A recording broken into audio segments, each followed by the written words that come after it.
बात कि भारत की न्याय पद्धति का नाश हो जाएगा तो भारतीय समाज टूट जाएगा, ऐसे ही मैकॉले एक बात और कहता था। मैकॉले की लिखी हुई एक चिट्ठी है मेरे पास, उसकी फोटोकॉपी। लंदन में एक लाइब्रेरी है, उसका नाम है इंडिया ऑफिस लाइब्रेरी, वहां से मैंने निकलवाई है। इंडिया ऑफिस लाइब्रेरी में से ऐसे कुछ 50,000 से ज्यादा डॉक्यूमेंट्स मैं निकाल के लाया और वहां के कई लोगों की मदद से हमने वो निकलवाए हैं।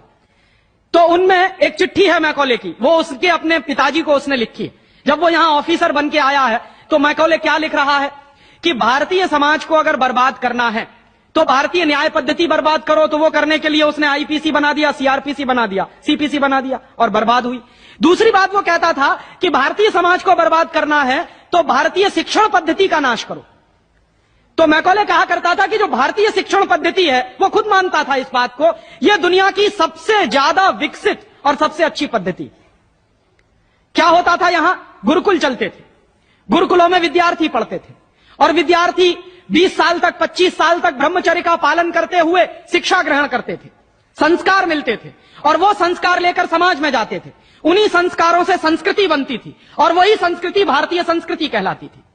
ऋषि थे, मुनि थे, बड़े बड़े ज्ञानी थे, महात्मा थे, वो गुरुकुलों को चलाया करते थे और सारे के सारे गुरुकुल जो चला करते थे उनमें वेदों का अध्ययन, पुराणों का अध्ययन, उपनिषदों का अध्ययन, जो भारतीय ज्ञान है, जो भारतीय मनीषा है, उन्हीं सबका अध्ययन संस्कृत के माध्यम से कराया जाता था।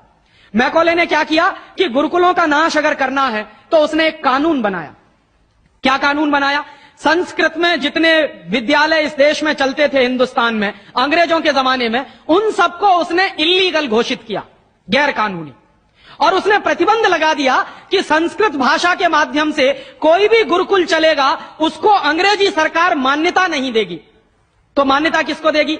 अंग्रेजी के माध्यम से जो कॉन्वेंट स्कूल चलेंगे उनको अंग्रेजी सरकार मान्यता देगी। और उसके लिए बाकायदा उसने कानून बनाया। उस कानून का नाम है इंडियन एजुकेशन एक्ट। और यह इंडियन एजुकेशन एक्ट लागू हुआ 1858 में, आज से लगभग 140 साल पहले। तो 140 साल पहले जो कानून लागू हुआ था अंग्रेजों के जमाने में, वही कानून आज भी चल रहा है। उस कानून के आधार पर मैकॉले ने क्या किया? संस्कृत के माध्यम से चलने वाले गुरुकुलों को बर्बाद कर दिया, कानून बना के उनको बंद करा दिया। जो उनमें अध्यापक होते थे, गुरु होते थे, उनको मार पीट कर अंग्रेजी सरकार जेल में बंद करती थी। जो विद्यार्थी अध्ययन के लिए जाते थे उनको रोक दिया जाता था, उनका अध्ययन ना होने पाए उसके लिए समस्याएं खड़ी की जाती थी। और दूसरी तरफ कॉन्वेंट स्कूल चालू कर दिए और उसमें अंग्रेजी के माध्यम से शिक्षण देना शुरू किया। एक दिन उसने अपने बाप को चिट्ठी लिखी और इस चिट्ठी में उसने ये लिखा कि मैंने हिंदुस्तान में एक ऐसी शिक्षण पद्धति पैदा कर दी है जिसमें अगर हिंदुस्तानी विद्यार्थी पढ़ेंगे तो पढ़कर निकलने के बाद वो शरीर से हिंदुस्तानी होंगे, दिमाग से सब अंग्रेज हो जाएंगे। वो देख रहे हैं, अभी देख रहे हैं। तो शरीर से हिंदुस्तानी और दिमाग से अंग्रेज।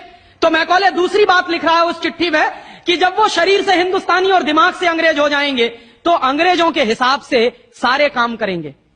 और वो विद्यार्थी जब कॉन्वेंट स्कूल में से निकलेंगे तो सबसे ज्यादा गालियां भारतीय संस्कृति को देंगे, सबसे ज्यादा गालियां अपने मां बाप को देंगे। कैसे? मॉम और डैड कह के। डैड माने होता है मरा हुआ और मम्मी माने होता है शव।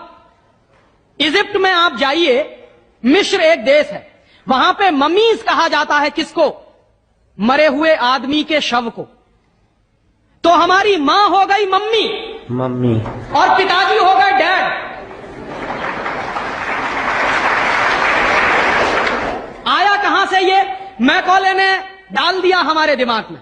और मैं ये कहता हूं कि मैकॉले तो मर गया, उसका बाप भी मर गया, सब मर गए, भगवान उनकी आत्मा को शांति दे, लेकिन उसकी जो आत्मा है वो हम सब में प्रवेश कर गई है।